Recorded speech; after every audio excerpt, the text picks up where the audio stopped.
все пак и те трябва да дадат някакво сведение. Защо? Има ли забрана? Има ли знак?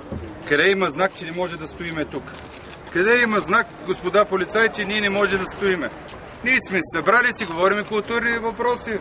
Какво вие искате да не гоните? Ние може да следнем и тук. Защо не дадете възможност? Вие ги заплашвате хората преди малко. Изчезвайте. Кажете на какво основание вие не гоните. Кажете, господин полицай, за кой работите вие? За българските граждани ли работите? За българските граждани или за тези хора, които правят престъпление? Да, престъпление. Престъпление правят. Точно така. Унищожават православен храм. Пред цяло България се изказва. Престъпление. След като се унищожава културното и историческото наследство. И на тези граждани да изказват Кажете защо ги няма общинските служители. Вие не казахте защо ги няма. За да защитим България. Какво да кажем? Да защитим България. За това сме тук. Какво? Да защитим България? И историята им. Да не разрушават. Да не разрушават нищо.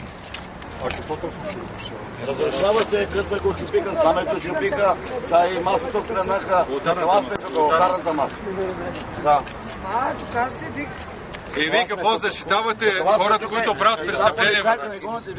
Ако не се прибирате, ще ме заключат. Значи полицаите защитават хората, които правят престъпления и гонят българските граждани. Всички тези хора имат правата.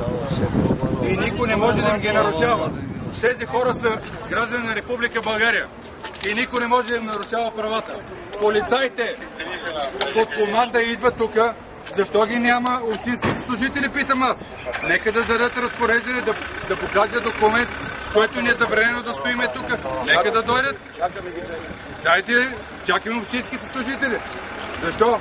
Защо пращат полицията да се противоставя с хората? До кога 25 години една шепа хора ще противопоставят полиция с обикновените граждани? Ние всички сме граждани. И те са граждани. Те преди всичко са българи и са граждани. След това са полицаи. След това са полицаи. Да, в момента ни противопоставят. И няма да го допуснем. И искам да кажа, че мнението е на всички, че който разрушава историята на България, който от национално световно значение, това е храм, това е кръст. Кръст. Каменен кръст, Близо 2 века метров. каменен кръст го разрушиха и олтарна маса и са откраднали мощите.